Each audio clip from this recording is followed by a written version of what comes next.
Grabe guys, no? Mga idol, tingnan niyo yung araw. Buong bilog. Kala mo, parang yung bola ng mga Dragon Ball. Yung 7 piraso. Tapos, yung isang yan.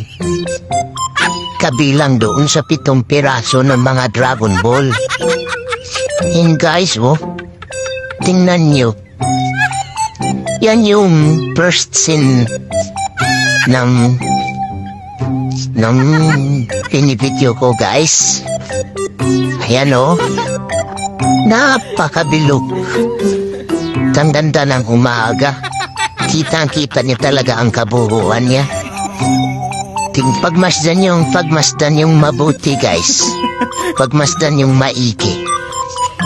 Sarap sa paningin guys. Makakita ka ng ganyan araw sa umaga. Tapos minsan nag-iiba siya ng kulay.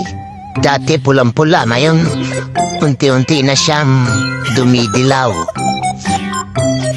Ayan na guys, tignan nyo. Hanggang dito na lang guys. Thanks for watching.